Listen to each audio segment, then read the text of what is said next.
All right, hello.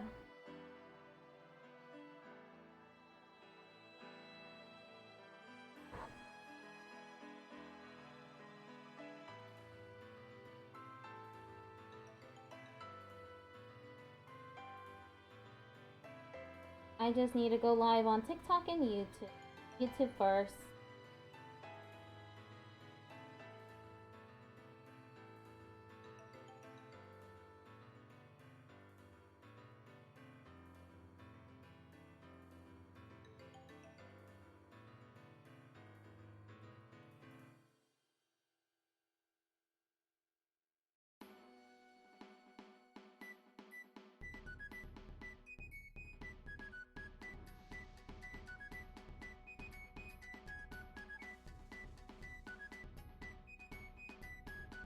Oh, whoops.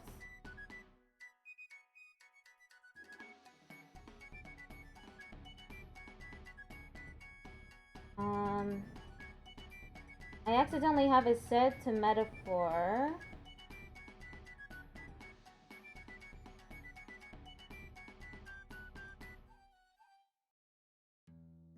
Oh no, it's set to a game. I'm not playing metaphor.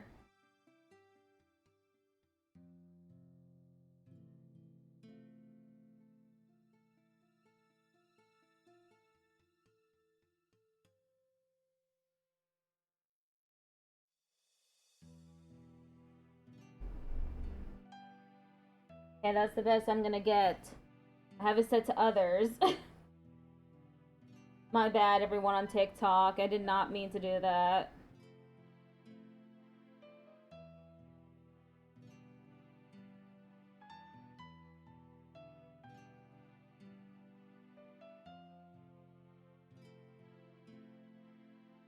Okay, stream ends in 2 hours.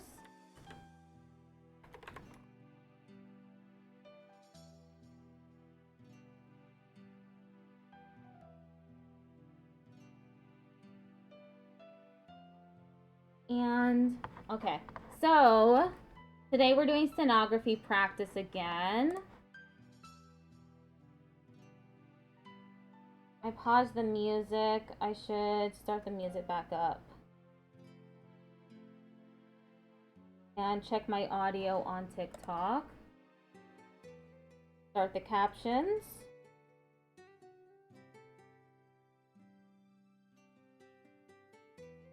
Okay, checking the audio now.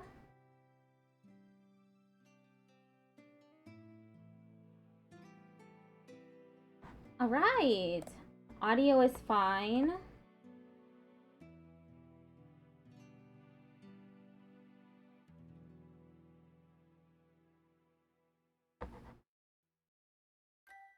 I did not mean to go live as gaming. I'm sorry. I didn't mean to do that. And there's no way for me to change it. Let me investigate once more.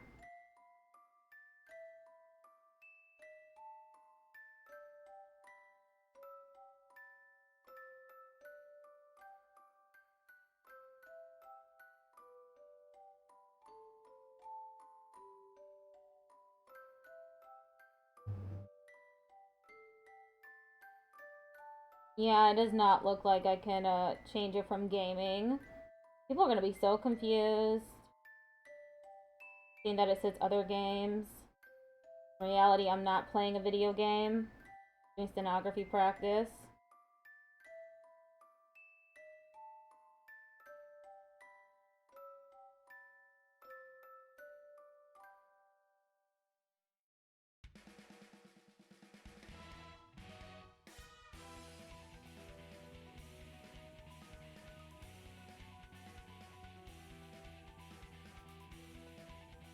Okay. So, it's stenography practice today. First thing is I'm going to do some finger drills. Oh, I haven't done this before.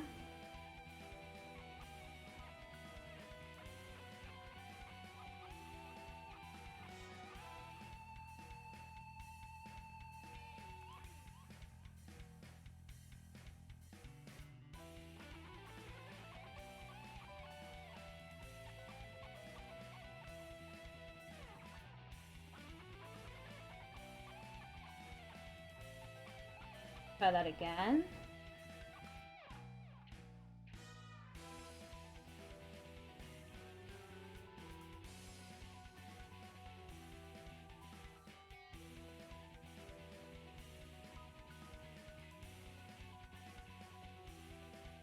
Next up,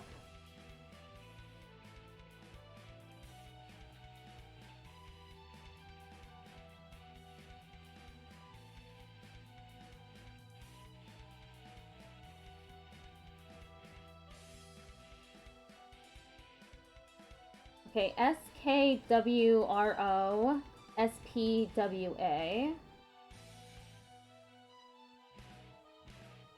Hello, Ian Pox.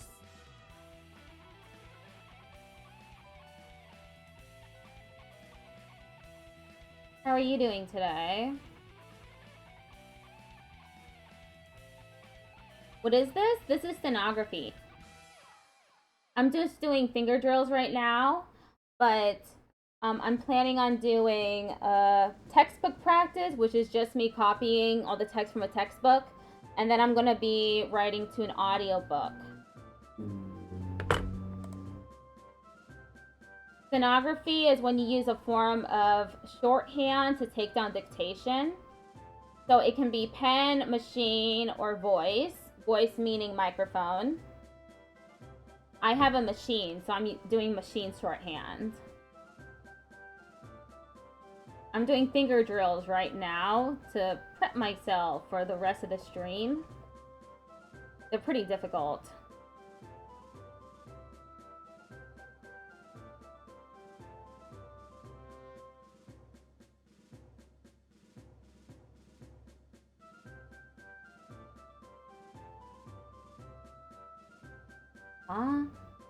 APWHRO.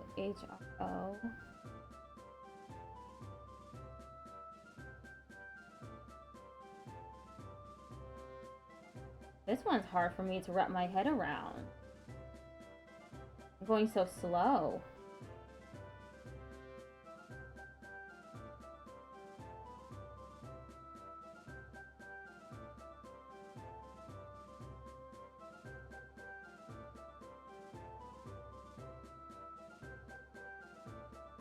I have the music set so that it's not too loud. Last time I streamed myself doing Steno Jig practice, I didn't have any music on at all. I felt like it was really boring because of it.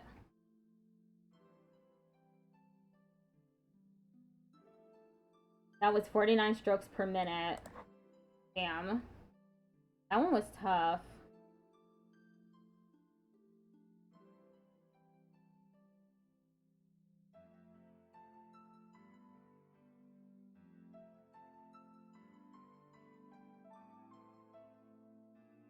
These ones are really difficult.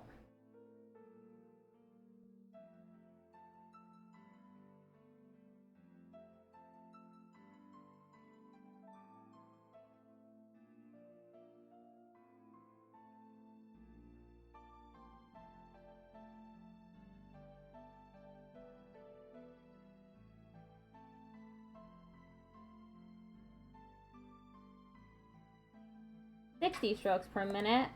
Pretty bad.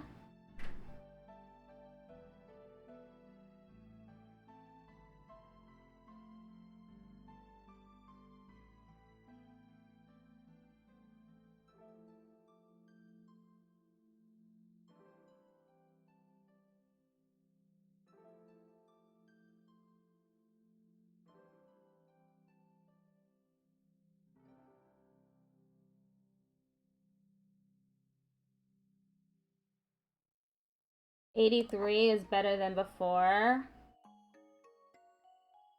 PWRO. SPWA.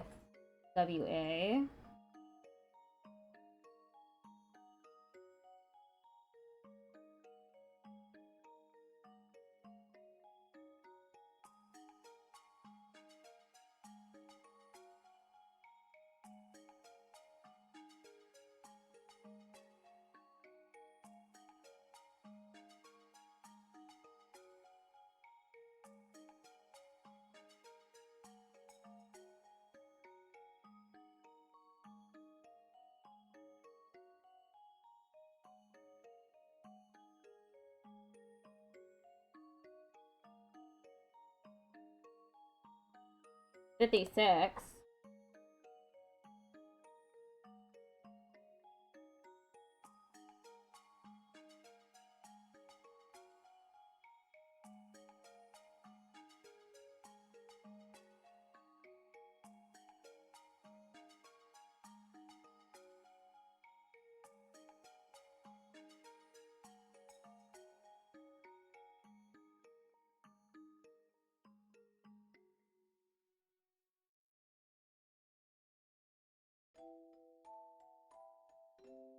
I'm having such a hard time with these.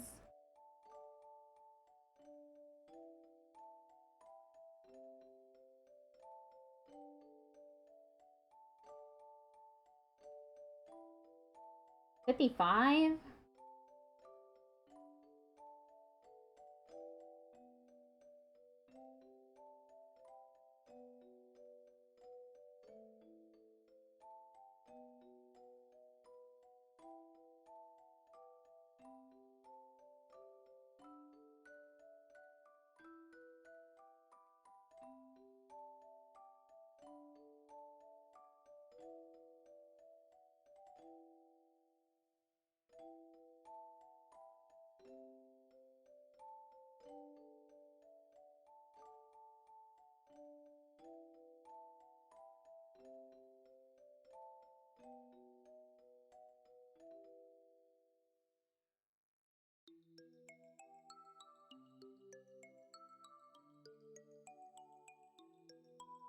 $50 strokes. Okay, this is the start of section 5. I think I'm gonna stop with the... I didn't do the right hand though. Let's see, is that the right hand? It looks like it.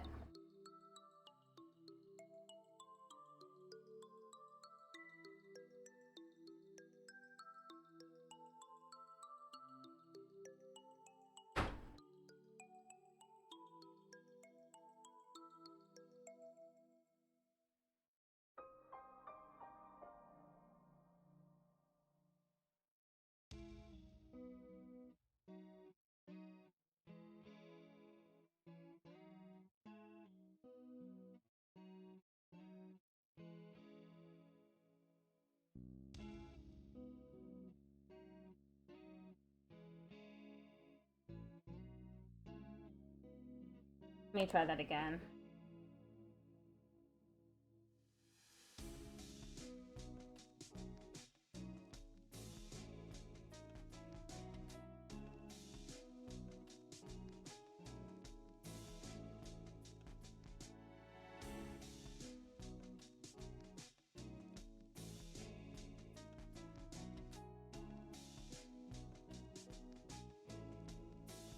$105. That's better than I've been getting on my left hand.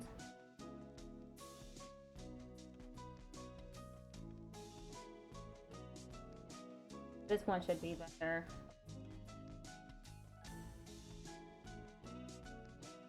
$170.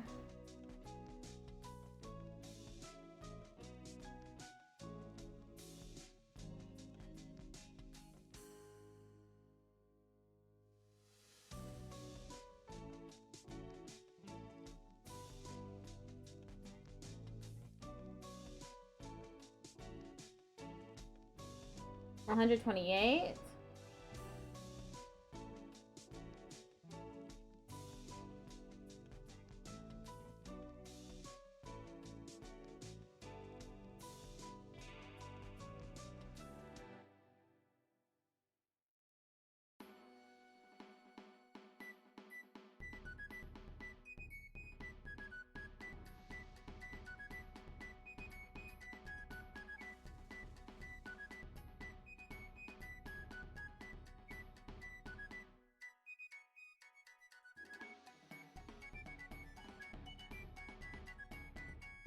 $69 strokes per minute.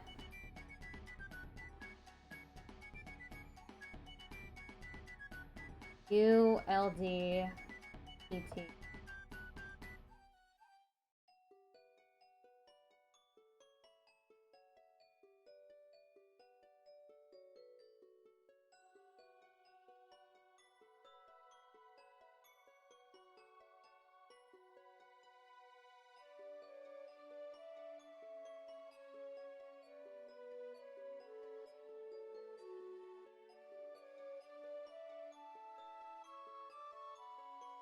Okay, 74.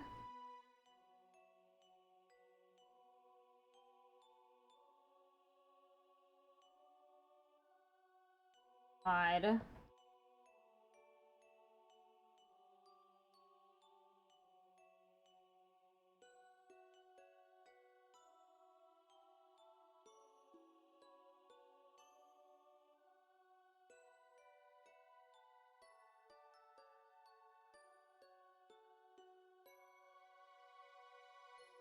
$84.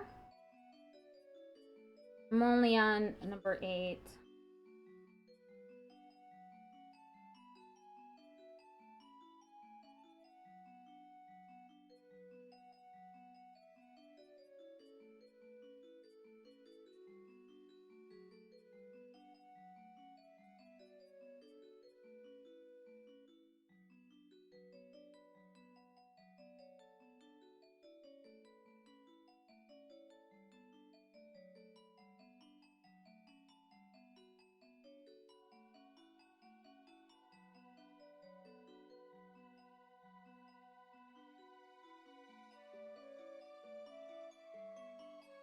$63.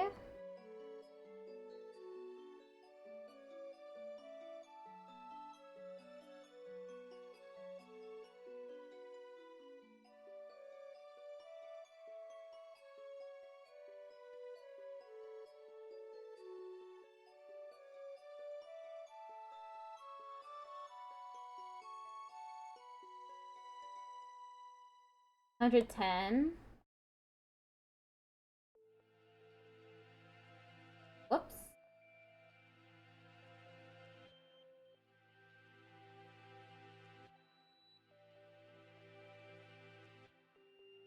URGS, UFD.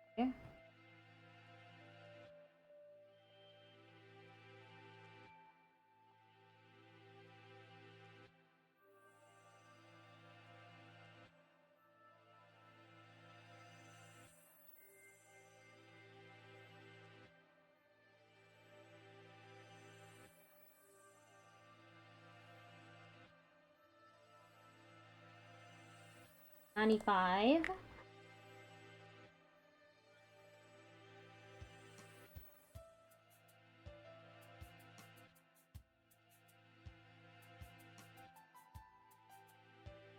Let me try that again.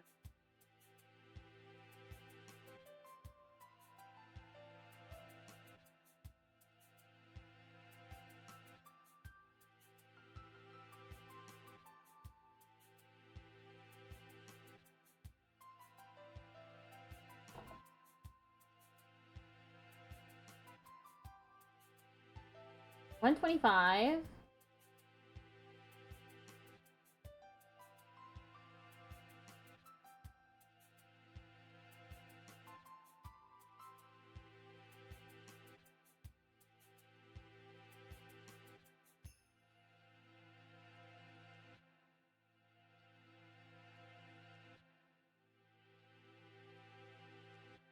$125 strokes per minute.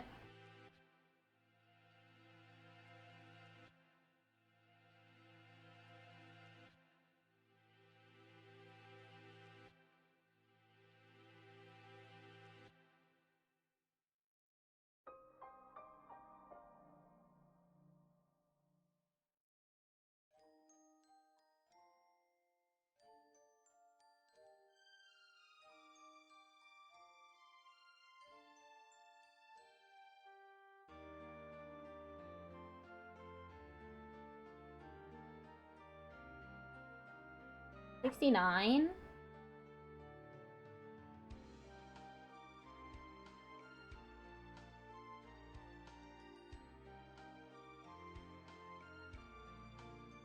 The difficulty has risen.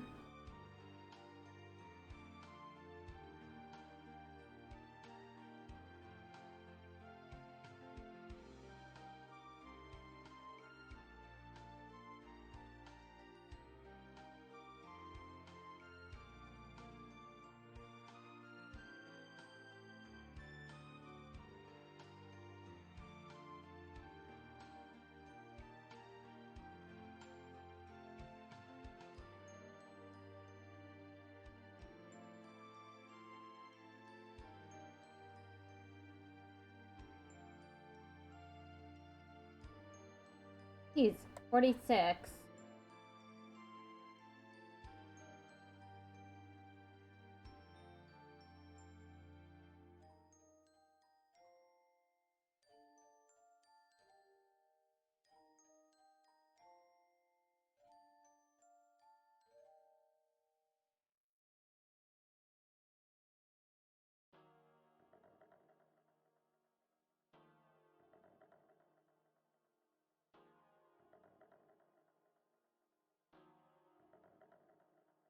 Okay, got 3 more left.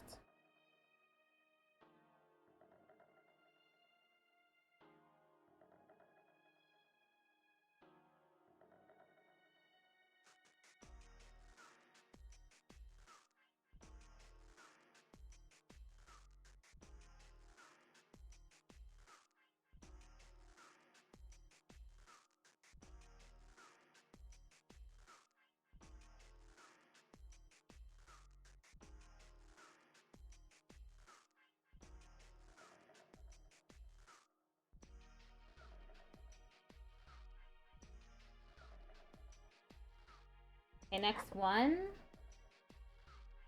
This one. Next one left.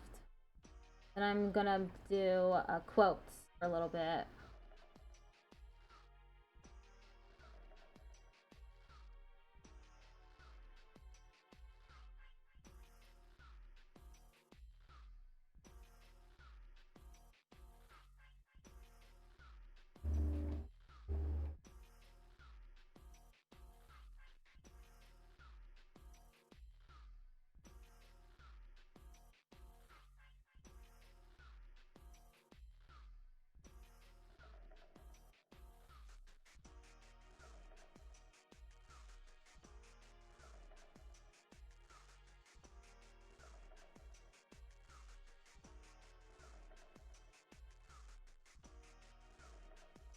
Come on. URGS, UFT.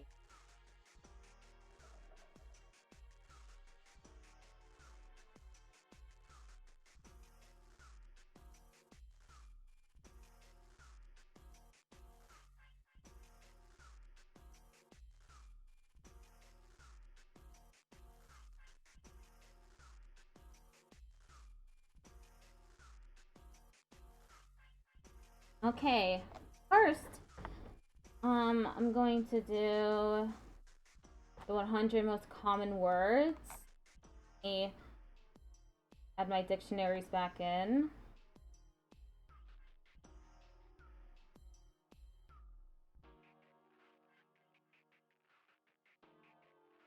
Oops.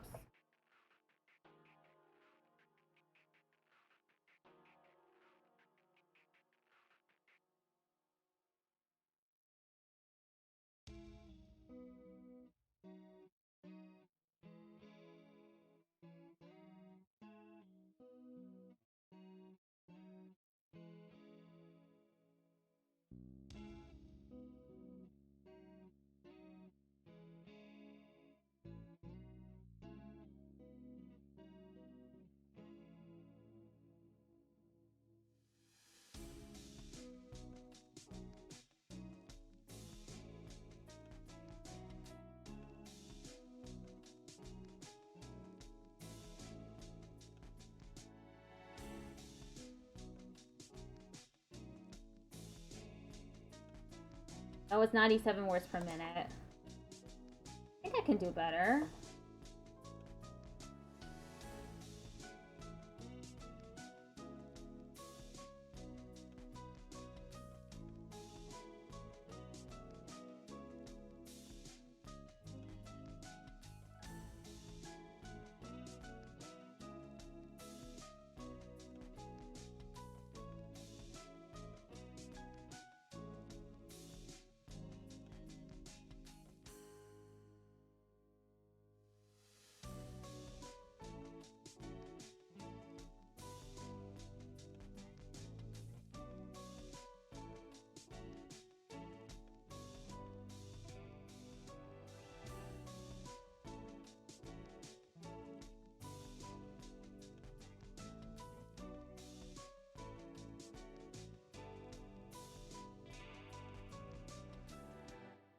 94 again.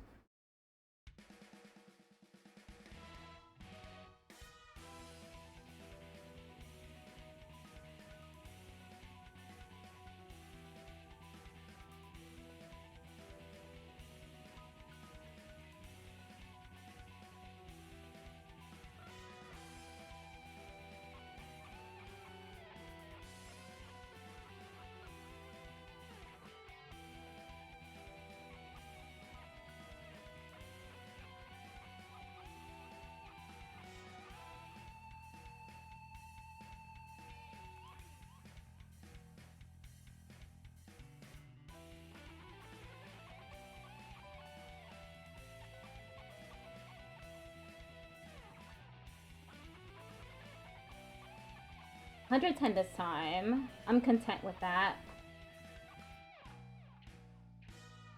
Okay, how about 25 to 125?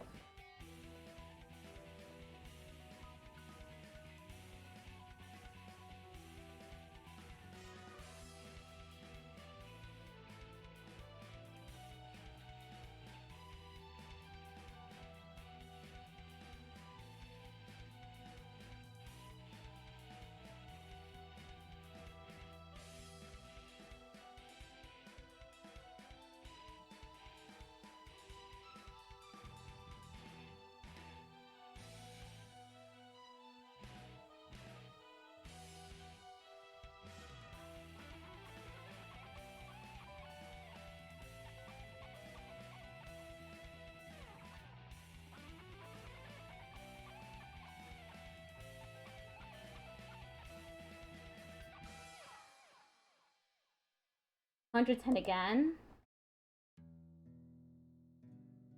50 to 150.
$106.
$116.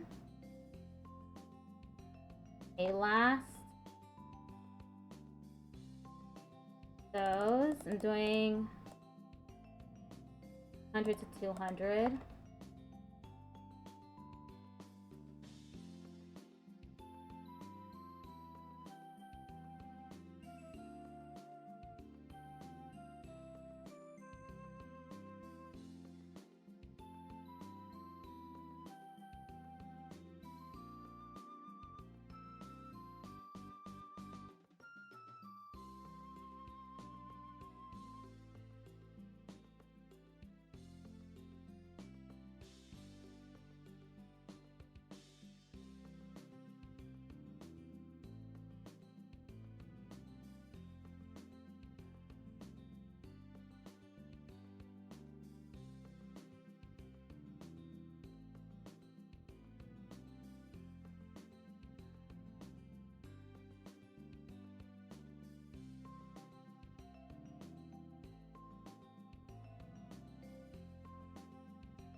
120. Alright, I'm gonna do quotes now.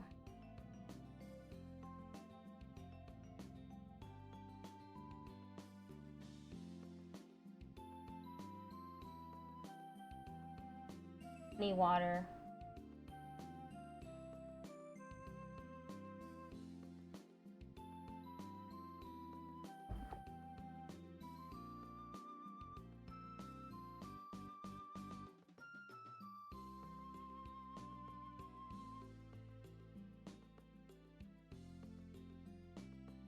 Things we lose have a way of coming back.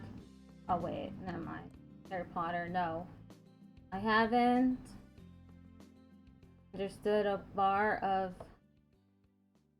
music in my life, but I have felt it.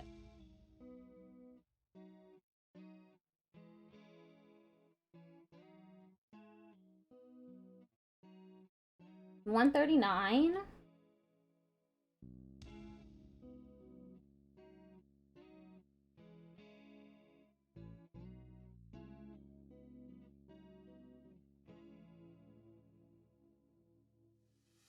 The mystery of human existence lies not in just staying alive, but in finding something to live for. 130.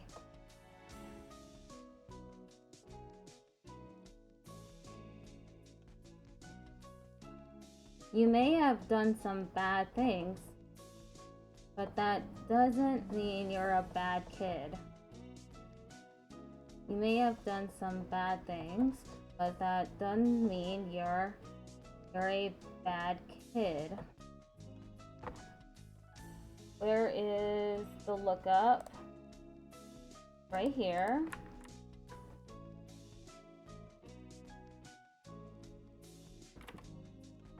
Always forget doesn't.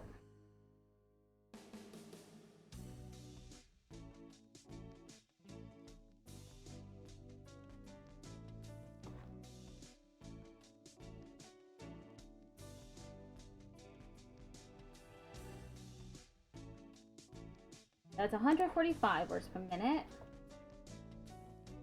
This is the only weapon in the war against reality. Imagination.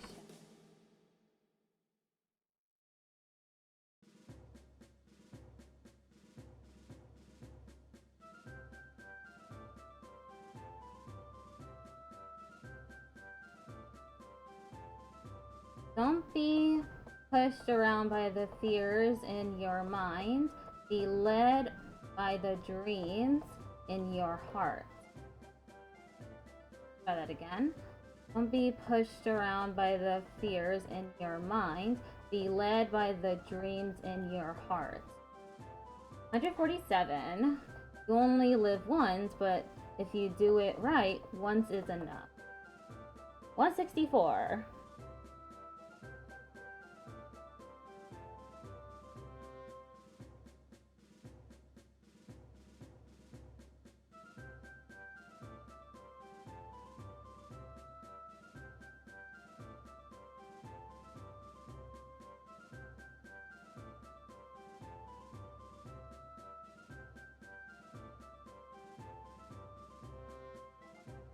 Okay, move on to the next one.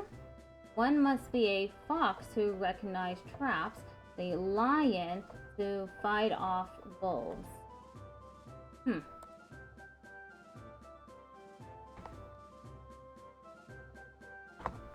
One must be a fox to recognize traps and a lion to fight off wolves.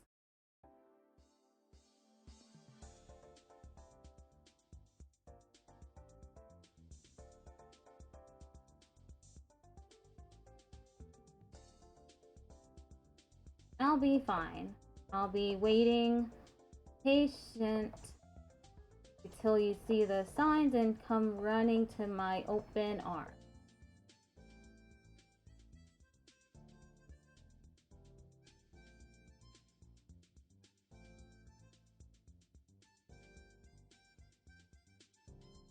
$130.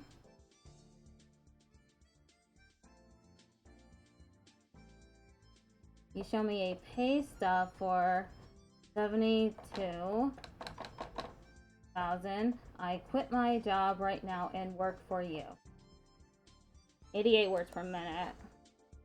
It's easy not to abuse your power when you don't actually have any power.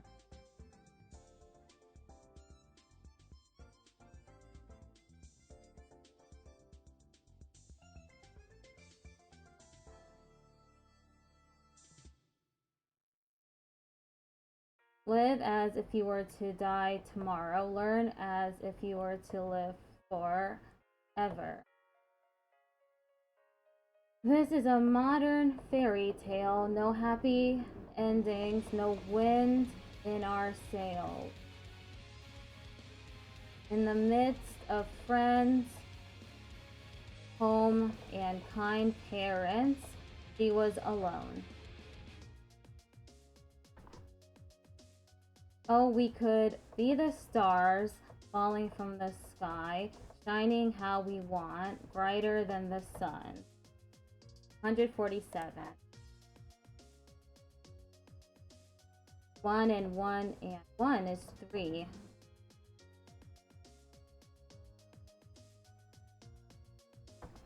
Can I get faster on that? 170. Good enough.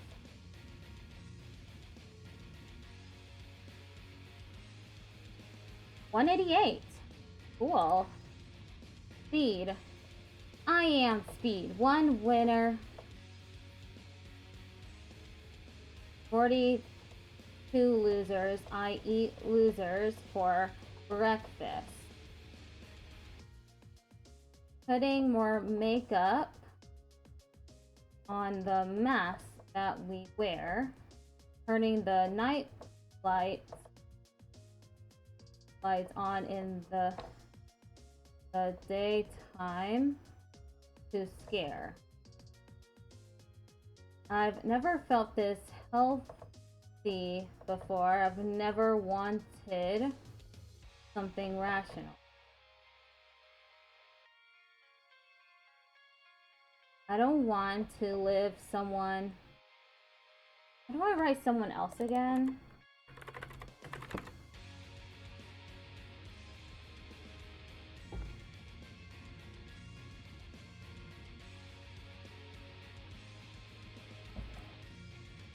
There are 4 ways to write it. I like SPH asterisk PBLS the best.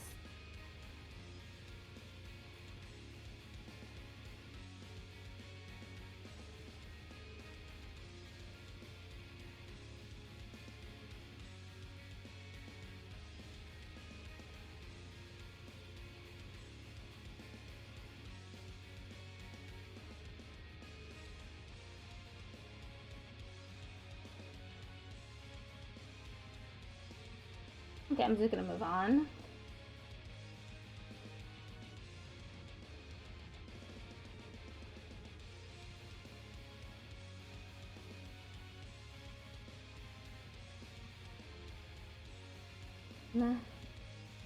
Magic causes as much trouble as it cures.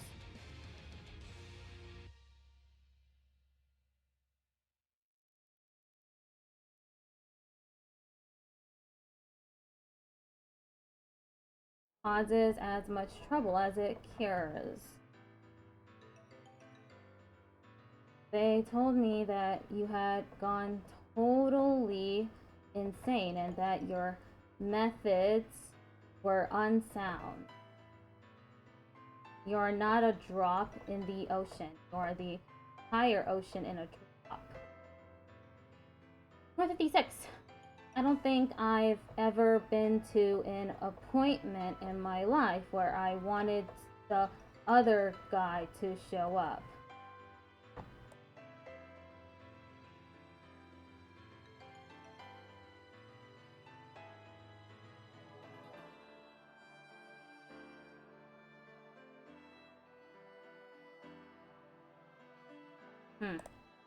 Let's just move on.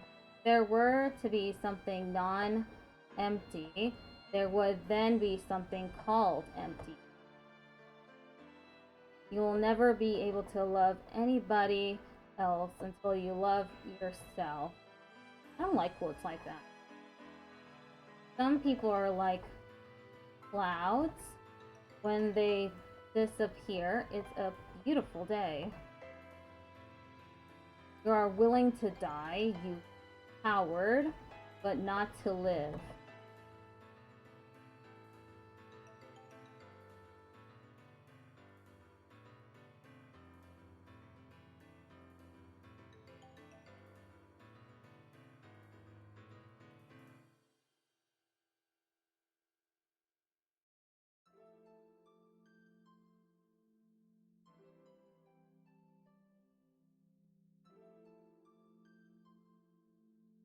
She had waited all her life for something, and it had killed her when it found her.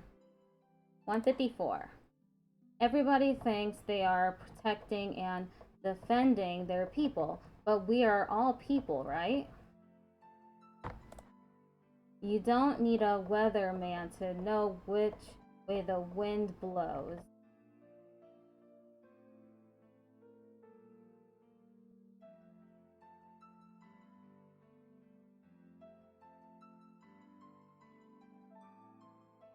I have not failed.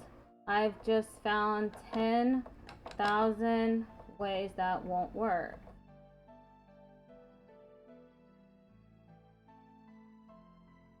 All children have to be deceived if they are to grow up without trauma. 168. You have only one life, make the most of it.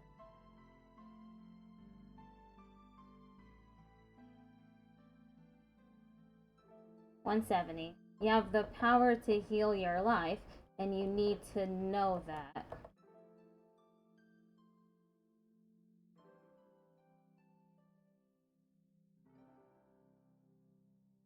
181.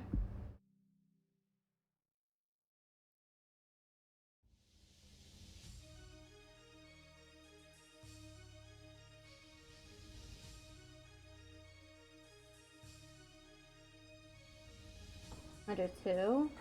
Don't want to do anything with quotes in it or hyphens.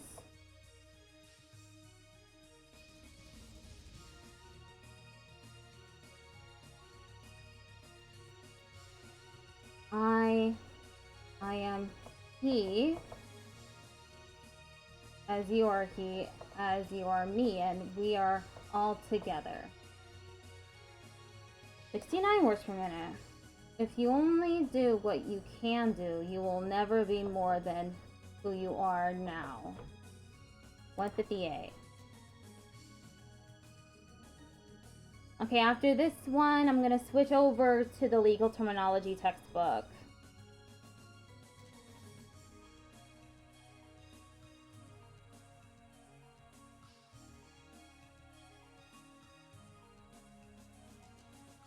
All right. Textbook.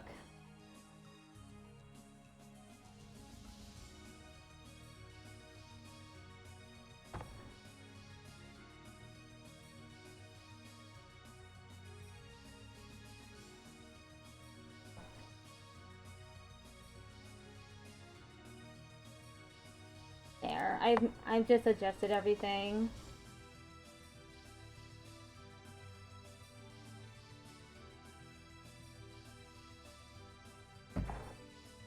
Sorry, I'm thirsty today.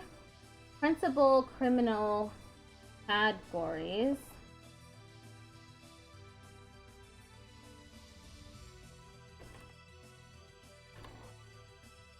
Categories.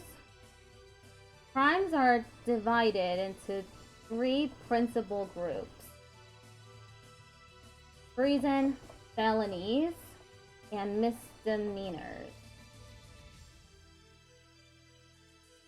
Okay, misdemeanors.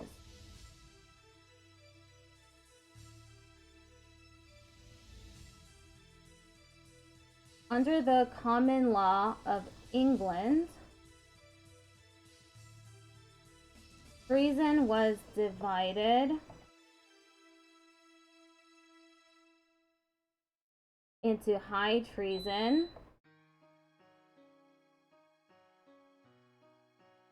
acts against one's master or lord,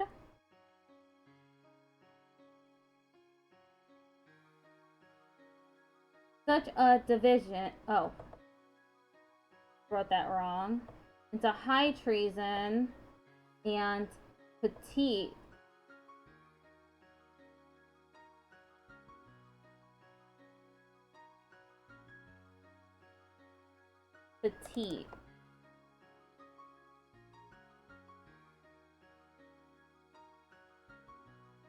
treason. Such a division was never followed in America. However, instead, treason is defined in the U.S. Constitution as levying war against the United States or giving aid and comfort to a nation's, how do I write enemy again? And the charge of treason has been brought only a few dozen times in U.S. history.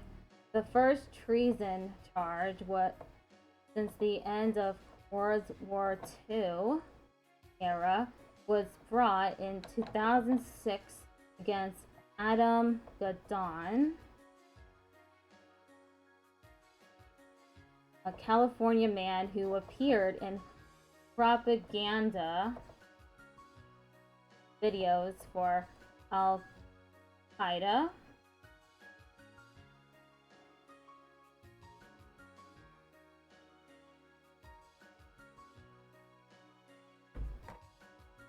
It must be in the dictionary.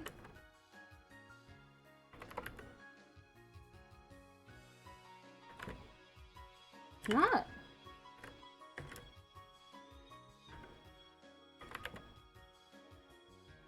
Okay. During the war on terrorism,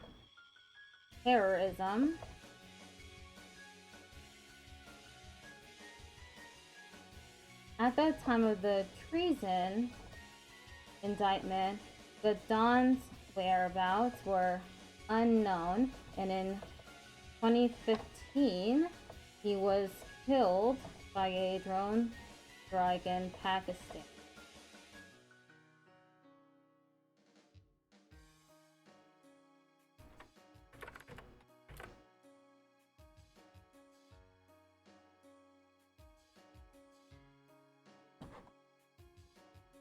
Felonies and misdemeanors.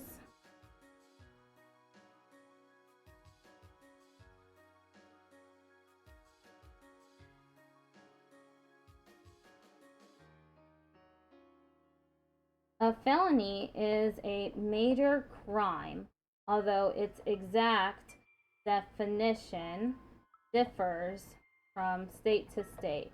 It is defined in some states as, quote, punishment by hard labor, end quote, and in others as, quote,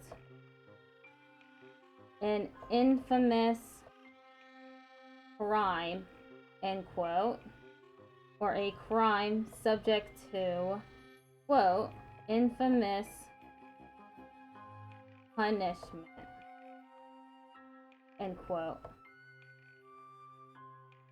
A misdemeanor, conversely, is a less serious crime than a felony.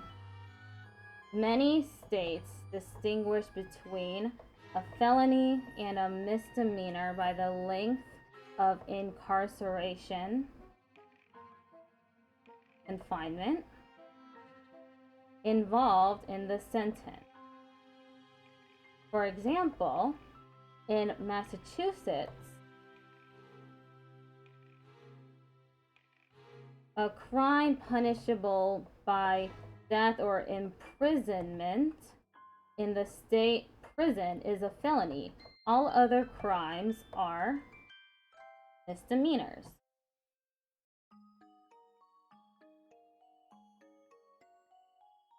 In that state, the minimum sentence in a state prison is 2 1/2 years.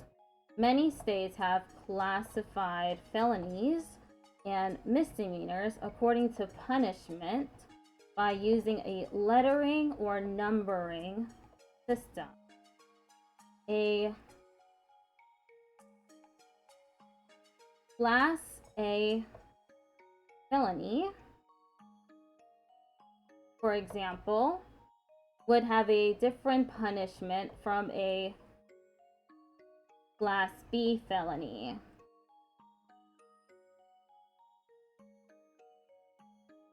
Murder, armed robbery, and assault with a deadly weapon are examples of felonies. Misdemeanors call for a lighter penalty, such as a fine or jail sentence in a place other than a state prison. Disturbing the peace, simple assault, and petty larceny are examples of misdemeanors.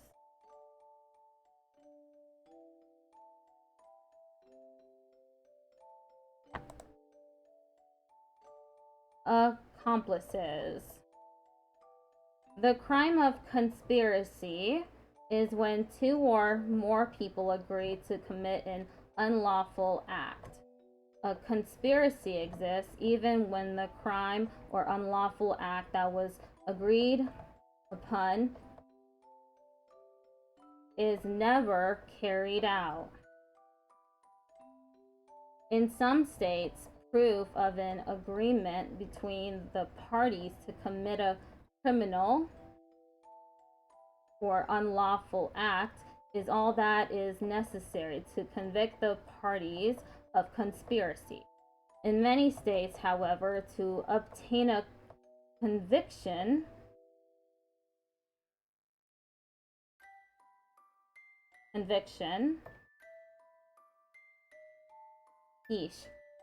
it is necessary to prove, in addition, that the parties took some action toward the commission of the crime or unlawful act.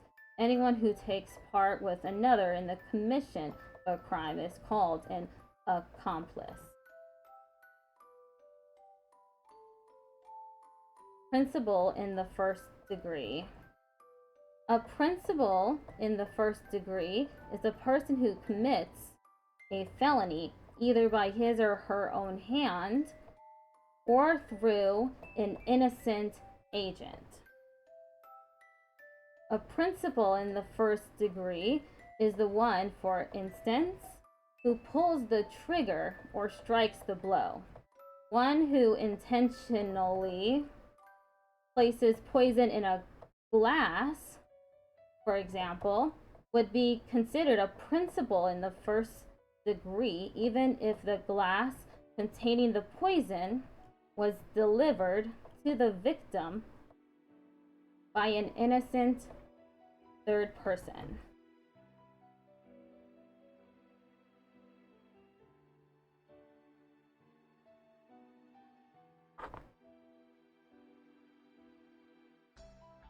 Principal in the second degree. A principal in the second degree is one who did not commit the act, but who was actually or constructively present, aiding and abetting another in the commission of a felony.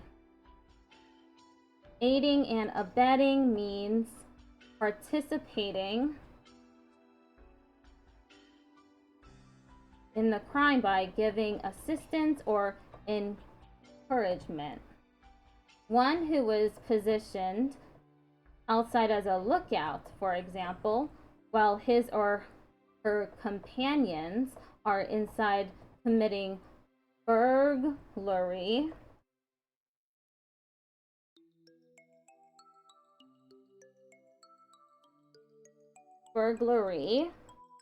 would be considered constructively present. That is, made present by legal interpretation. In a Nevada case, well over 100 years ago, a lookout stationed miles away sent a smoke signal to fellow robbers, signaling that a stagecoach was coming. The court found the lookout guilty as a principal in the second degree, holding that the lookout constructively present even though he was miles away from the scene of the crime. At common law, and in many states today, a principal in the second degree is subject to the same punishment as that given to a principal in the first degree.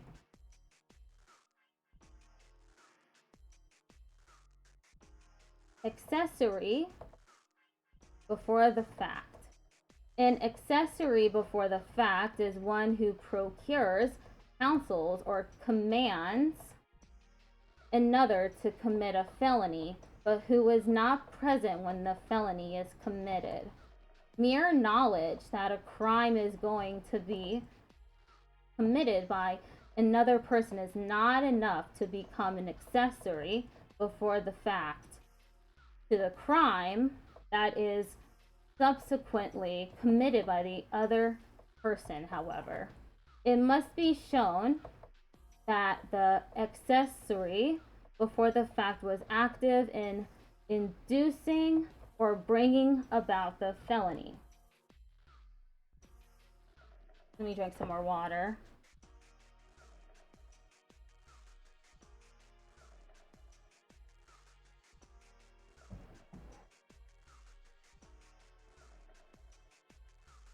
An accessory before the fact will be responsible for the natural and probable consequences that ensue from the crime that he or she induced, but not for a crime of a substantially different nature. This is known as the Pinkerton doctrine, coming from a Supreme Court case in 1946. Thus, if one person procures another to beat someone up and the beating results in death, the one who arranged for the beating would be accessory before the fact to the killing, because death is a natural and probable consequence of beating someone up. Conversely, in the situation in which one person hires a man to beat up a woman, I'm not going to read that. Let's just move on. Some states view a person who hires another to commit a crime as a principal in the first degree rather than an accessory before the fact, because hiring a, quote, hitman, end quote, makes one equally as guilty of the crime as if the hiring party had committed it. Some states still follow the common law rule that an accessory before the fact cannot be tried in court until a principal is first convicted. Many states' criminal codes, however, now state that an accessory before the fact may be tried without regard to the principal and may be found guilty even though the principal is acquitted.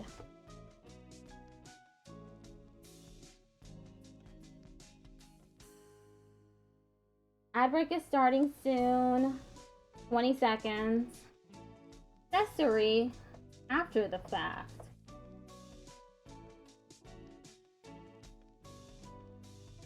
An accessory after the fact is one who receives, relieves, comforts, or assists another with knowledge that the other person has committed a felony.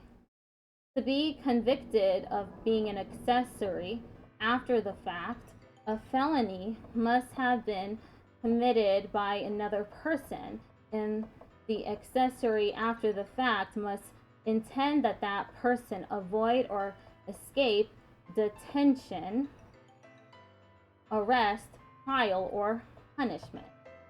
All right, ad break has just started.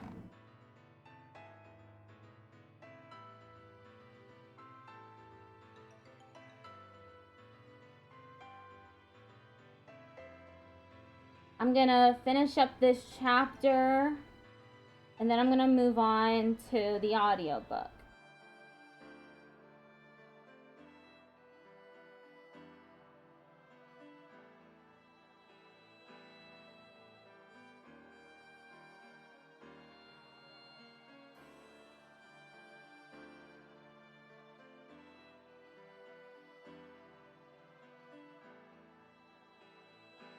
The audiobook is Bury Your Gaze by Chuck Tingle. I'm currently in the middle of chapter 2. I should be a lot further along, but I've been neglecting to do audiobook practice.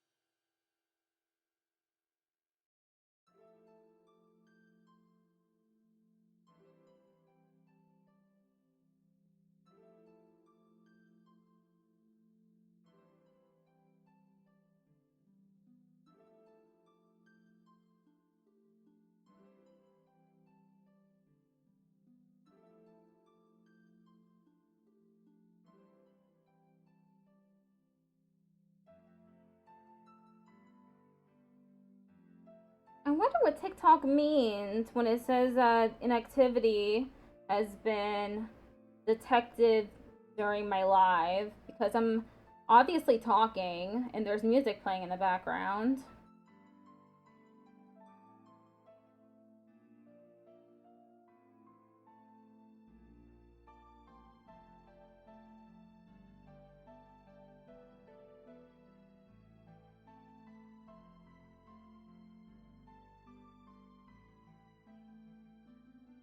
Okay.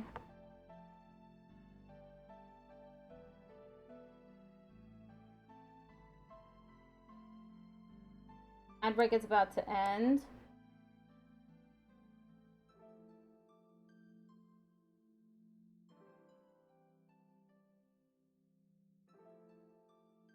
Okay, ad break has ended.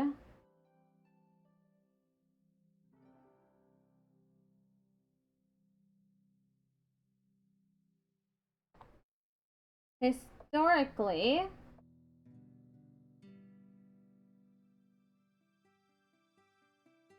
under the common law, a wife could not be guilty as an accessory after the fact under the theory that she was under her husband's control and the assumption that he was the principal.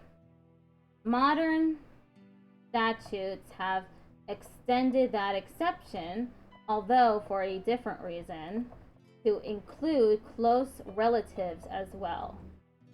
The reason is that it would be natural for spouses and close relatives to protect their loved ones who were in trouble with the law.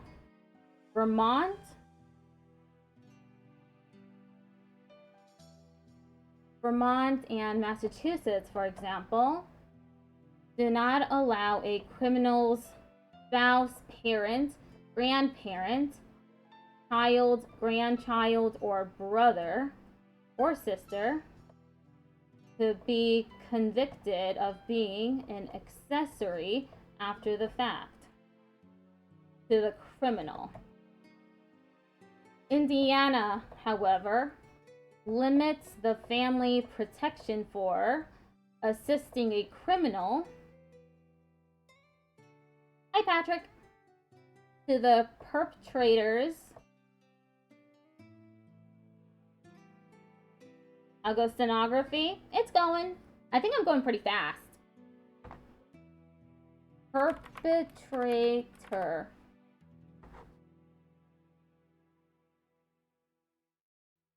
Perpetrators. Parent, child, or spouse.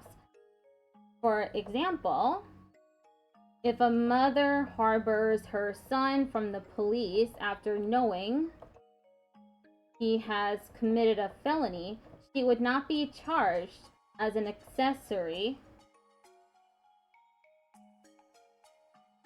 after the fact. However, under a different fact pattern, she could be guilty as a conspirator. Conspirator with him. Conspirator, how do I write that?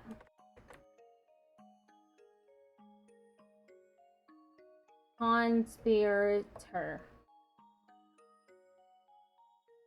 How are you doing today, Patrick?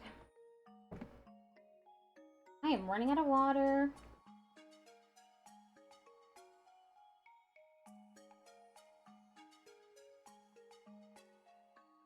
Good thing I always have 2 water bottles.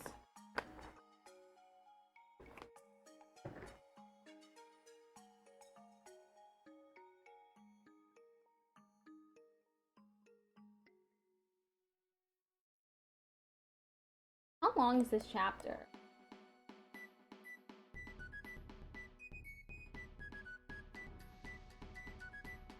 Oh, okay. Only got 3 more pages left.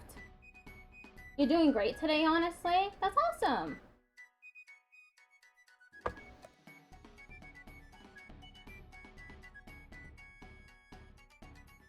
I'm doing pretty good too.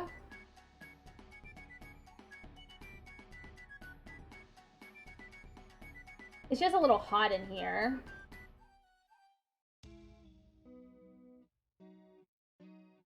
Charge or civil lawsuit is known as a defense. Some common criminal defenses are alibi, entrapment, insanity, and self-defense.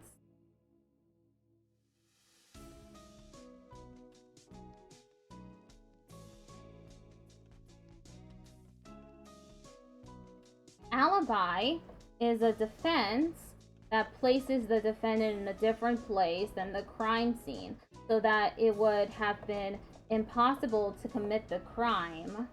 Entrapment may be used as a defense when a police officer induces a person to commit a crime that the person would not have committed otherwise and would not be predisposed to commit as demonstrated by the person's lack of criminal history. Insanity is a wide-ranging defense and one which is tied to the specific criminal insanity standard of the defendant's jurisdiction.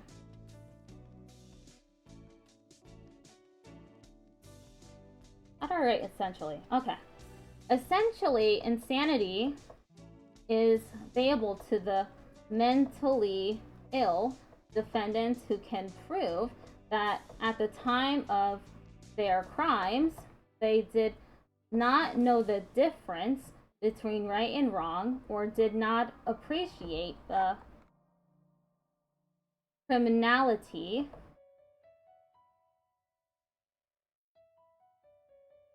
of their conduct. Self-defense is a justification for the use of force that is unreasonably necessary to stop the attack. Oh, wait. I did that wrong.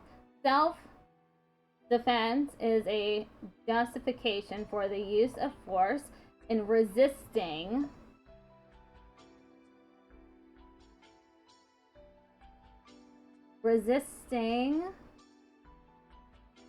an unlawful imminent attack.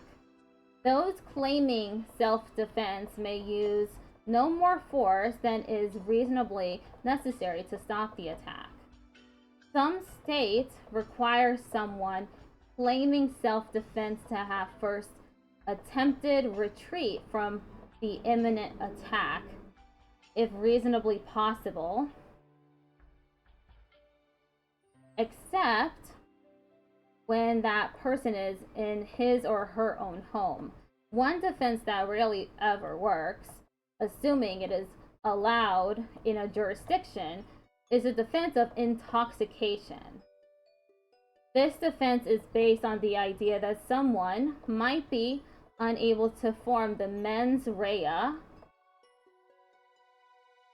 do I write mens rea?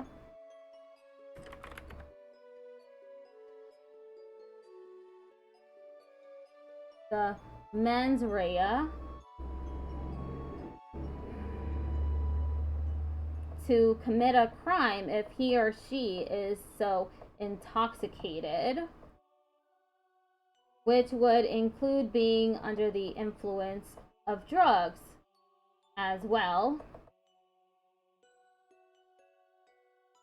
Involuntary intoxication can be a defense, but in most jurisdictions, there is no defense allowed to those who voluntarily take drugs or drink alcohol before committing crimes. I didn't know that intoxication could be a defense.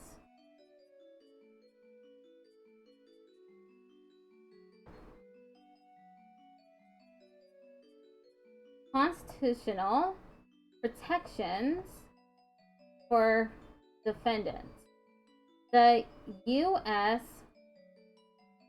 Constitution provides broad protection for criminal defendants. For example, under the Fourth Amendment, a search warrant, a written order of the court authorizing law enforcement officers to search and seize certain property must generally be obtained before officers may enter private property without permission.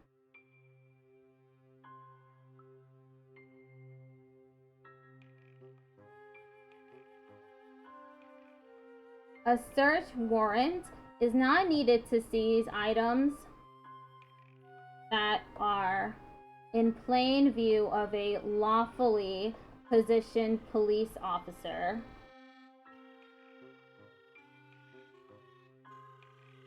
Under the plain view doctrine.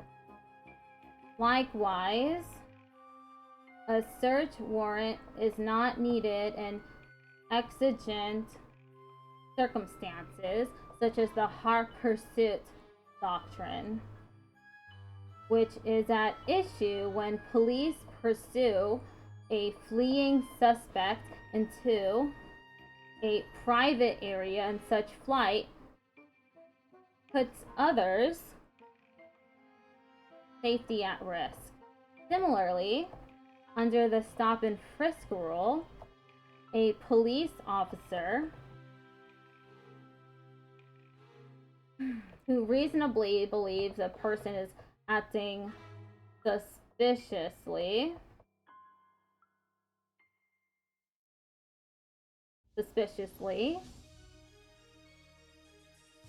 and could be armed may stop and frisk the suspect for weapons without a search warrant. Stop and frisk policies have come under scrutiny as at least one U.S. district court concluded New York City's stop and frisk actions to be unconstitutional. The case is still ongoing as of this writing. Police officers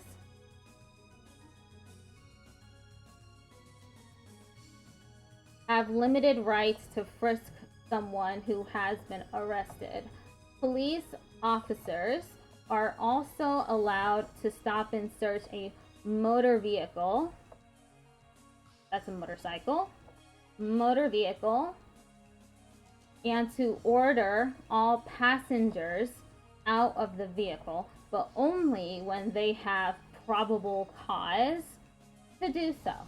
Probable cause is a reasonable belief based on the then available facts that a crime has been committed or that evidence of criminality exists. Illegal profiling may also be used as a defense. Illegal profiling is a law enforcement action such as a detention or arrest based solely on race, religion, national origin,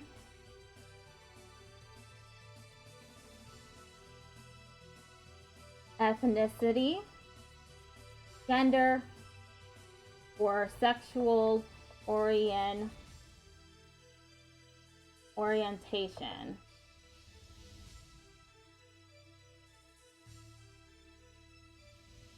of the person being charged, rather than on that person's behavior or on information identifying the person as having engaged in criminal activity.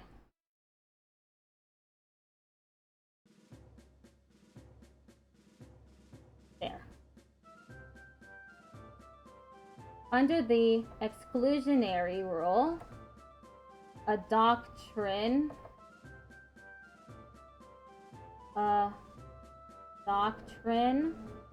created by the U.S. Supreme Court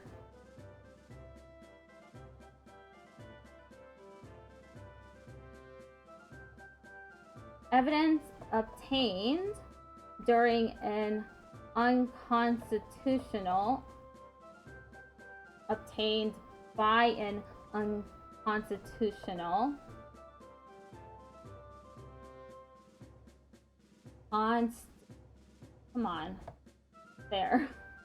search or seizure cannot be used at the trial of a defendant. Similarly, under the fruit of the poisonous tree doctrine, evidence derived from an illegal search is inadmissible. Thus, law enforcement officers could not use as evidence illegal weapons found in a building that they had unlawfully searched while looking for illicit drugs. The good faith exception to the exclusionary rule makes admissible any evidence discovered by unlawful searches by officers acting in good faith, parentheses, sincere, but in the mistaken belief that the search was valid.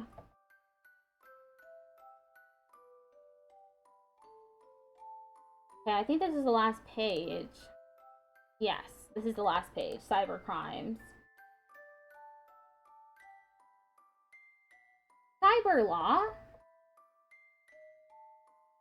The area of law that concerns the use of the internet and related networks is a term that has recently come into common usage. cyber crimes.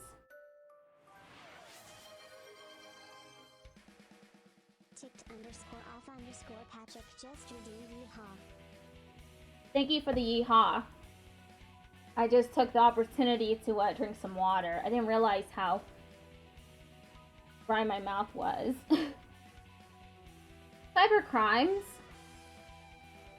Criminal activity associated with a computer network includes such crimes as spamming, hacking, computer fraud, identity theft, stalking, blackmail, and cyber terrorism.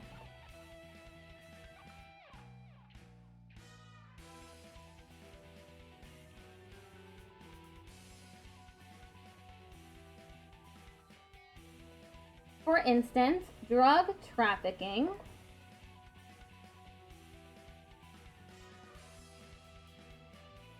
did I write trafficking? Oh, my bad. I got it. Did you see that there are 3 sides to the weird root of Chapter 5 of Deltarune? There are? I completed the weird root 2 times because I thought I did it wrong the first time. So I'm surprised that there's something new in it. I even Googled it and I didn't find anything. Drug trafficking is a criminal activity that now includes operating an illegal online pharmacy. The first federal legislation to respond to the increase of computer crime was the 1986 Computer Fraud and Abuse Act. Hello, so-called poet. Thank you for the like and the repost and sharing the live. I appreciate that. Sorry if I sound out of breath. I'm like talking really fast. And it is causing me to go out of breath. Which predated the internet. I just found out too, but it's easy to get fooled. Yeah, definitely easy. You're welcome and no problem. Awesome. Predated the internet. At least what we think of as the World Wide Web. Parentheses. So many criminal acts are committed through the use of computers and the internet that the Computer Fraud and Abuse Act has been amended at least 7 times, including through the USA Patriot. How do I write Patriot? Patriot.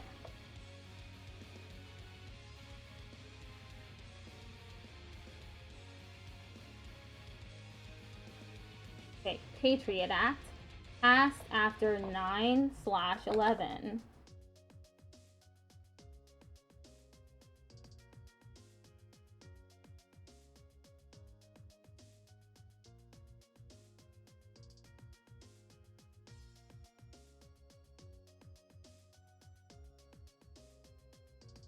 Okay, that's it.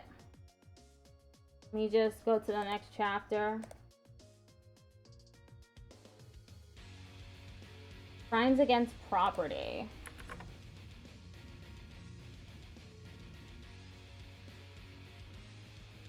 Okay, now we have the audiobook. Let me just take a quick break for 4 minutes.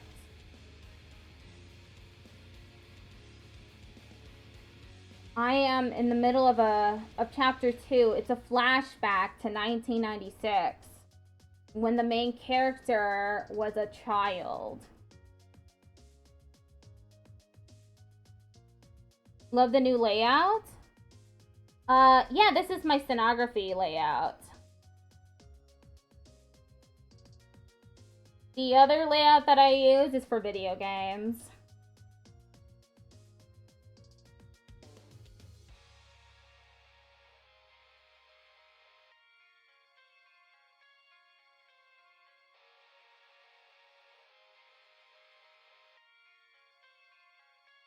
Looks awesome, thank you. I tried my best to lay everything out so that it's easy to see, including vertically.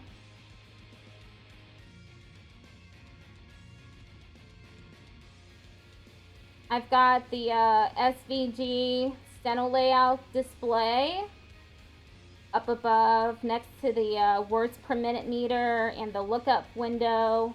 And then I have the suggestions plugin. I have Notepad++.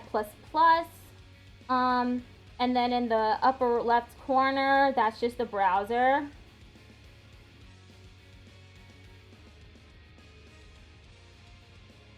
I have it set for 4 different windows. One of them is for Steno Jig. The other one is for the textbook. The other one is for the one that's up there in the corner right now is for Libby. And then the other one that I don't have currently displayed is for Platinum Steno. Thank you for all the likes.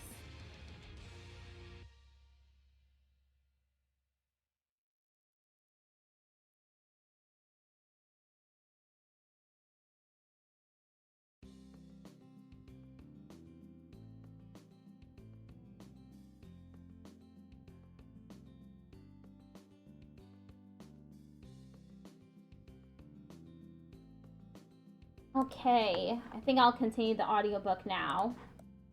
I'd been struggling to hold it together, but this accusation was the thing that finally knocked me over the edge. I'd fortified the emotional dam as much as I could, but the cracks had grown well past the point of repair.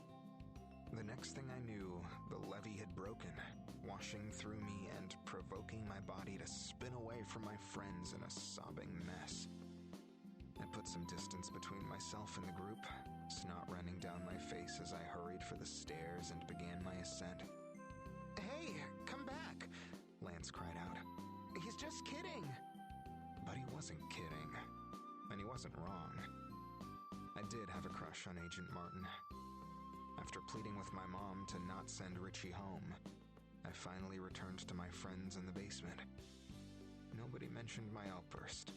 In fact, they barely looked over from the game of NBA Jam on the television before them. I tucked the final remnants of my outburst away, then walked over and flopped onto the couch. I've got next. To see and be seen. The stonework driveway is long and winding, snaking its way through a forest of overgrown palms and ferns that spring up on either side of us in the relative darkness. Upward-facing lights give portions of this tropical flora a luminous green glow, painting shadows across the canopy above as distant music rumbles through the night. This kind of lengthy walk to your destination is rare in the residential zones of a city where space is limited and real estate is impossibly pricey. Yet here we are. A rare few of these sprawling Laurel Canyon lots still extend in large swaths across the hillside, but most were divided up for the cash ages ago. The mansion looms before us. As we first catch sight of this structure through the tangled vines and trees, Zeke places his hand on my shoulder, stopping me in my tracks. I turn to face him, taking note of the way his features are framed by the stark, impressionistic lighting. Ezekiel Romero is handsome in a casual way, his hair long and his face constantly covered in stubble that never seems to grow or recede. His style is rugged and unplanned, and he can usually be found in a simple jean jacket graphic tee combo. Tonight's shirt depicts a faded Sailor Jerry anchor. Zeke is the first openly bi guy I've ever dated, which was slightly intimidating at first for reasons I didn't entirely understand. Eventually I realized it wasn't the bisexual part that held so much psychic weight over me. It was the openly bisexual part. Zeke has a peaceful confidence that's hard to find. He doesn't need to be anything to anyone, content to simply exist as this strong, warm, unadulterated version of himself. He's naturally, genuinely kind, which seems like a throwaway compliment until you've spent enough time in this city. "You sure you're up for this?" my boyfriend asks. Zeke isn't exactly fond of big parties, so I have no doubt he'd turn around and head home at the slightest complaint from me. I appreciate the gesture of care, but I think it's finally time to get out of the house and stretch my legs.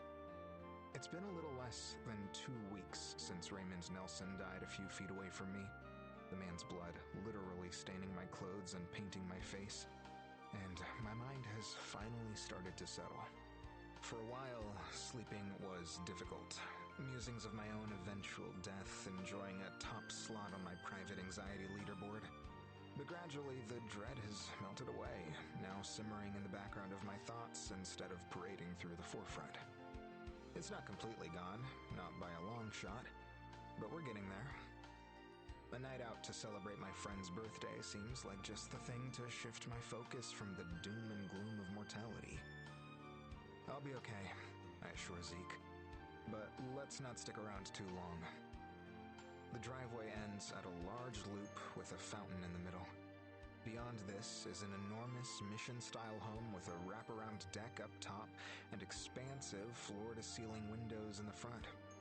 It's been updated over the years, rendering many of the current features distinctly modern, but the old-school bones of this structure have held fast to create a specific historical feel.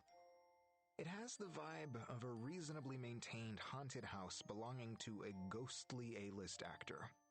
In reality, it's the reasonably maintained party house belonging to a living C-list director. A group of figures on the deck above us hoist their drinks as we approach, greeting Zeke and me with boisterous cheers and beckoning us onward to the entryway below. The second Zeke and I cross the threshold, we're met by a chaotic scene that's more reminiscent of a college frat party than a high-profile industry mixer. The mansion is packed, various social pods stationed in every part of the old Hollywood manor. There's an assembly of suited men on the landing who look like they just got off their entertainment law jobs in Century City, glancing down at us and then immediately turning away when they realize we have nothing to offer. In the living room to our right is an assortment of beautiful young partiers, dancing and spinning wildly under vaulted ceilings as a handful of older men, in what can only be described as steampunk attire, watch from their corner and sip colorful drinks. In the dining room, a woman in a long black robe is holding court, shouting about longevity to an animated group with streaks of brilliant neon color jutting through their hair. One of them is crying. As we pass through the foyer, a woman in a yellow bikini approaches us, exuding irritation. "Is this your house?" she demands. "Yep, I'm the birthday girl," I say dryly. Apparently not dry enough.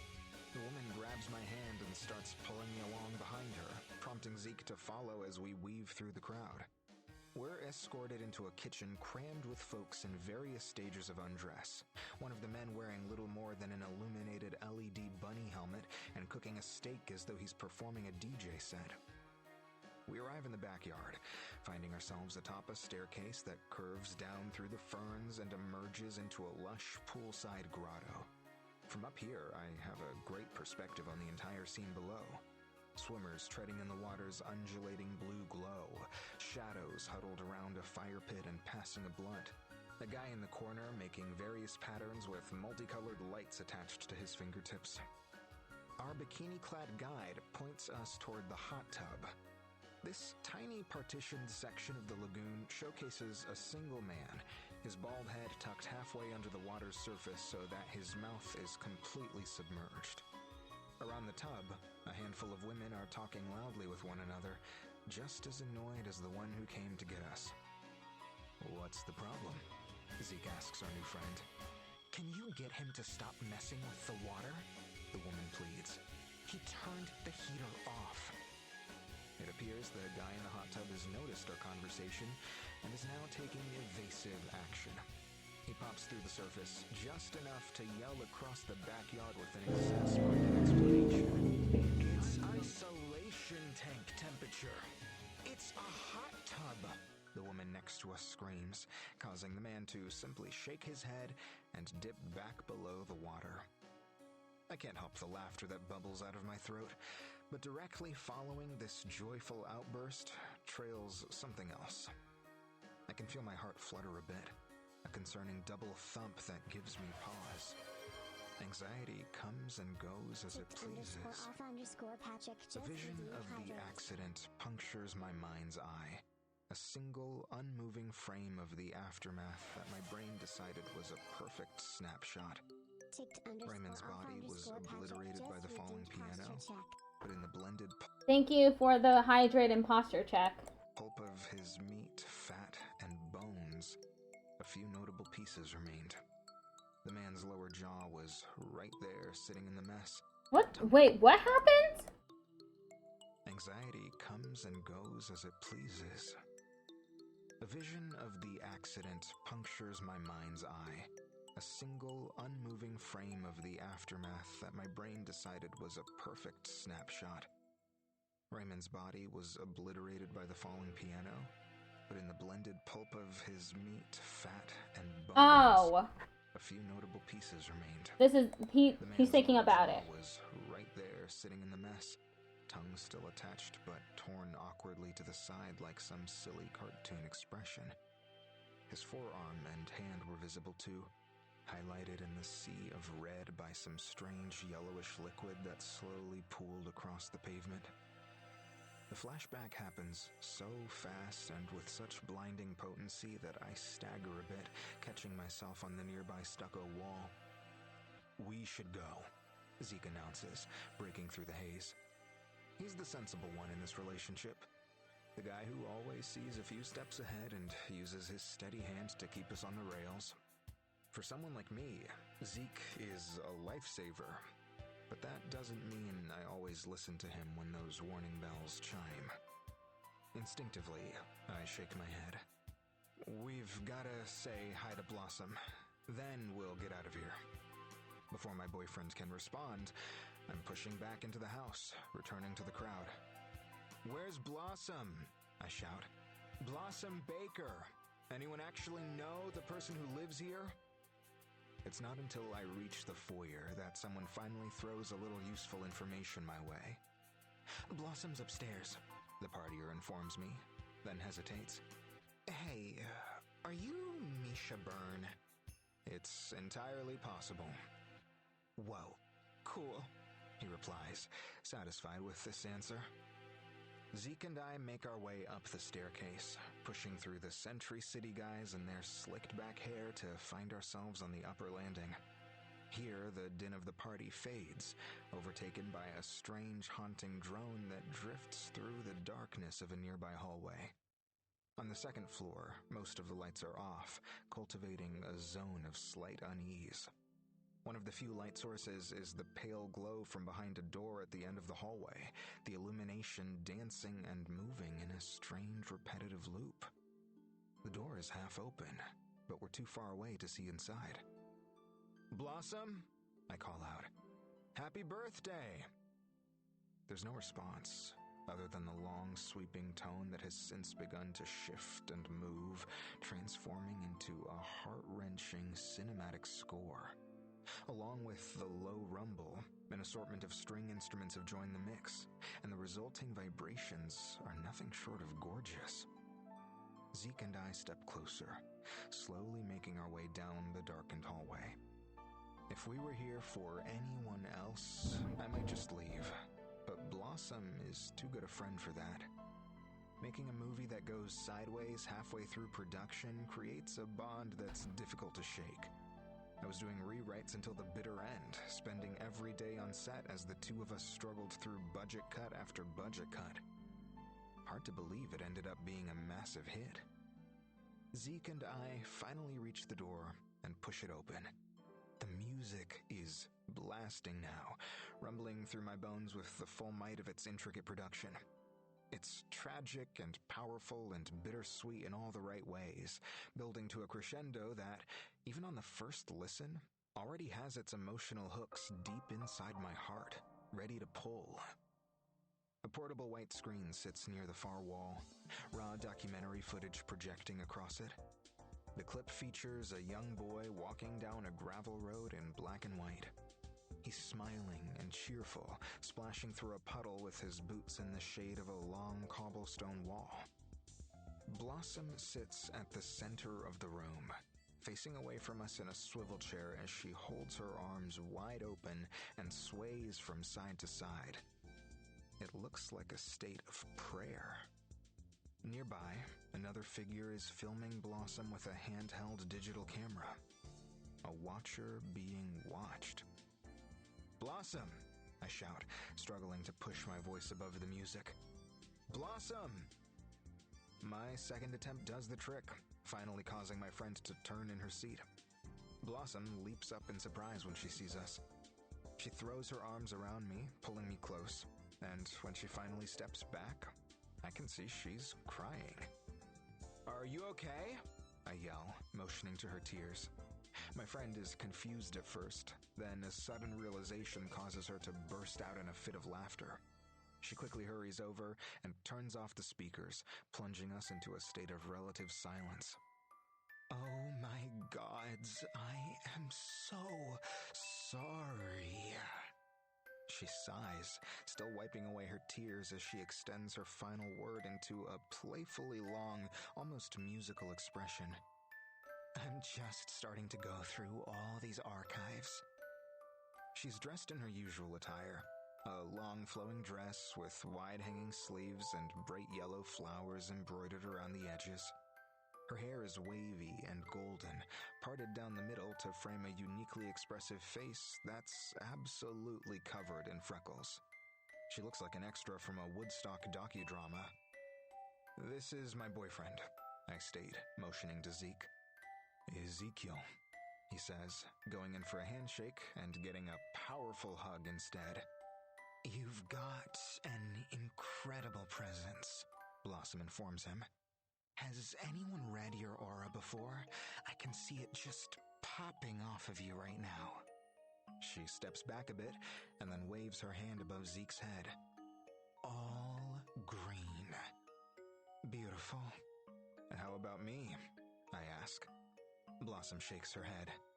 "You're not looking so good, my friend." "Getting someone's lungs down the front of your shirt will do that to a guy," I retort. "I heard about that. Horrible." "Speaking of," I reply, gesturing to the man with a camera who's standing right next to us. "Oh, this is Henry, my videographer," she explains. "Henry, let's cut the tape for now." We do our introductions, and the man puts his camera away, heading into the other room to upload some footage. It's not long before the remaining three of us have settled in a circle, Zeke and I perched on a groovy vintage couch while Blossom returns to her swivel chair. "Happy birthday," I say directly, now that we're settled. "Quite the party downstairs. Who are all those people?" "Mostly burner friends, a couple of folks from TEDx, alternative thought podcasters, libertarian life extension coaches, a guitar player I met at Carnality Resort, a waiter from Laurel Hardware," she explains. "You should have brought your girl Tara. She'd probably make some friends." "Tara would hate everyone here," I assure her. Zeke leans forward a bit. "Everyone seems really nice." He immediately adds, "Thank you for having us." Blossom laughs, winking at Zeke and then flashing me a quick glance. "Your boyfriend is very sweet." "He's got good vibes," I confirm. I stand up from the couch and stroll across the room, getting a closer look at the old grainy footage that continues rolling past on Blossom's projector screen. I know exactly what she's up to, familiar with this process after our time working together. Blossom creates in a spiritual way, all vibe with very little structure, while I'm the polar opposite. I remember the first time I walked in on her blasting our film's placeholder soundtrack at full volume, dailies scrolling by while she lost herself in the music. Her whole process seemed meandering and unproductive to me, but the finished work speaks for itself. That's how we made Wedding Night. Everyone loves a good slasher film based around a holiday or important life event. Halloween, prom night, Black Christmas, My Bloody Valentine. You wouldn't think an elevated slasher taking place at a lesbian wedding could have so much heart, but Blossom squeezed every ounce of emotion she could from my text.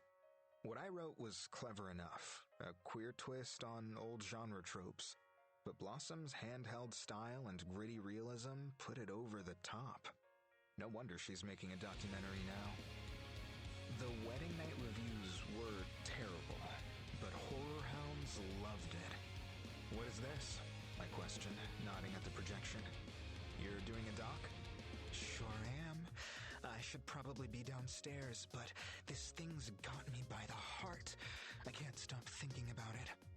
Hell of a soundtrack, I note. It's heavy, man, Blossom replies, then motions to a large stack of portable hard drives on her desk.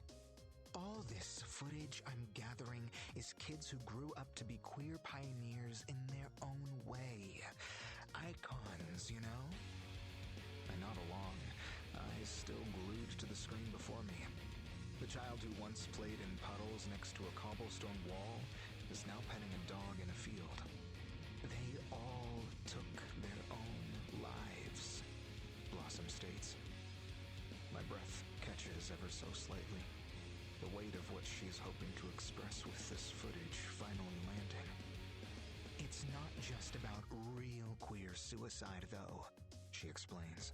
It's also about the romanticization of gay trauma in media. It's dark stuff. Important stuff, though, Zeke adds. The three of us sit for a moment, watching the footage play in silence as these words settle. Throwing out observations of heavy or dark seems like such an absurd way to interact with these stories, our commentary falling flat no matter how valiantly we struggle to honor the lives lost. Words aren't enough, which is where art comes in, I suppose. But that's just as complicated in a different way. Blossom finally stands and shuts off the projector. She takes a deep breath, and in this moment, I can see her body language shift back into that of the groovy, free-spirited woman I know. The sadness slips away, her muscles relaxing and her limbs entering an easy, effortless flow. Blossom claps her hands together. Enough about that, she chirps, shifting the mood in an instant. I've got plenty of time to go through footage. We should get back downstairs. Blossom shuts off the lights, and the three of us head out, making our way down the darkened hallway toward the staircase and the party below. Our host's arrival is marked by a resounding applause, and while her eyes are still a little red, she's game enough to throw out her arms and give a celebratory twirl on the first landing. Thank you, Blossom cries, addressing the crowd while Zeke and I hang back and watch from the shadowy top of the staircase. It's so good to see all of you here, people from every part of my life coming together and manifesting some really incredible energy. I feel so loved. As Blossom continues, I pull Zeke close, suddenly overwhelmed with a surge of gratitude. Coming face to face with terrible things has a few surprising side effects. As a horror screenwriter, I should know. And one of those effects is granting perspective on what you have. I've been feeling wound up over my impending contract breach, the terrible accident I just witnessed, the feeling of an industry-wide death rattle droning over every palm tree and backyard swimming pool in Los Angeles as the line between artist and product blurs. But there are still a few things in my life that remain utterly steadfast. Zeke is one of them. My boyfriend stands behind me, his large arms around my body as he holds me close against his chest. I can feel his long dark hair brushing the side of my face, the warmth of his body creating a cozy nest of heat. The words of Blossom's speech are distant now, echoing from some faraway place as Zeke and I find ourselves completely alone in the moment. I turn my head back as far as I can, and Zeke leans around to meet my lips with his.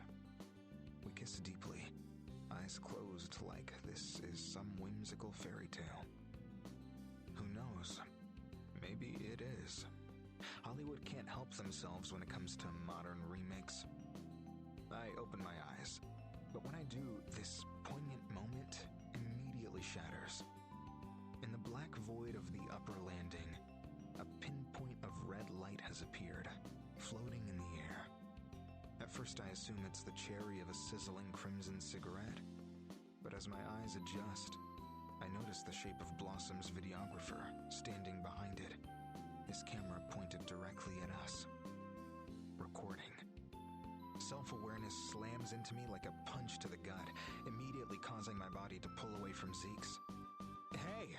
I shout, so loud and ferocious that I interrupt Blossom's speech and draw every eye to the top of the staircase. "What the fuck are you doing?" I march across the upper landing toward Henry, who has already retired his camera and is frantically backing away. Utter terror pumps through my veins, and I'm racked with the fear of a dozen potential futures as my mind jumps ahead to all the places this footage might end up. Blossom Baker is a well-known director, and her behind-the-scenes clips are certain to get views. They'll play here in Los Angeles, which is fine, but they'll also play back home in Montana. I'm sorry, Henry mumbles, struggling to get the words out. "I was filming the speech, and then I saw you two. I'm so sorry." Blossom is already scrambling up the stairs from below. "Hey!" she cries. "Misha." "Delete the footage," I command, getting in the videographer's face as he backs against the wall. Okay, he stammers, hurrying to find the menu screen. A list of clips pops up, and the man deletes his most recent one. "And the trash." Henry was already headed there, and seconds later his camera's digital backup has been cleared. The tension in my body finally subsides as I let out a long breath. "Thank you," I say. Blossom and Zeke arrive behind me, but the dramatic scene has already come to an end. "We should go," I announce, mostly to myself. When I turn around, I find that a few of the partiers below have pulled out their phones to record, which is fine. All they'll capture is the tantrum of a wound-up screenwriter. Nothing more. I apologize to Blossom, and soon enough, Zeke and I are making our way down the stairs, through the foyer, and out onto the long driveway. We walk in silence, slipping back into the darkness from which we emerged, but glowing with completely different auras. I'm not sure what the various colors mean, but right now I imagine us as a deep, vacant black. Two hazy blobs of nothingness hanging over our heads like rain clouds. "I'm sorry," is all I can manage. Zeke sits with this for a moment, currently on his own inner journey. By the time we reach the road, he still hasn't spoken, but when we turn and start walking up the street toward my car, Zeke offers a single observation in return. "You sure didn't want anyone taking a video of us kissing," is all he says. The Smoker. There! The Smoker. Okay. I think that's it for today. I was only hitting around 80 through the audiobook practice, but around 120 for the textbook. So I think that was good practice today.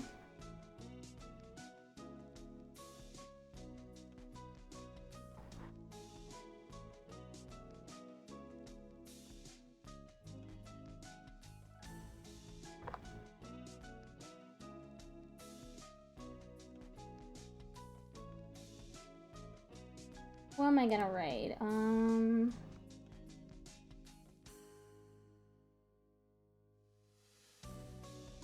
How about Alice Moonflower. She's playing Soul Blaze.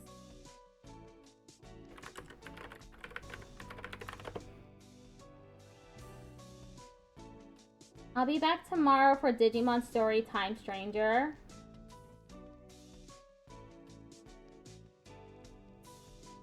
I just need to cool down now. I'm sweating. Goodbye, everybody.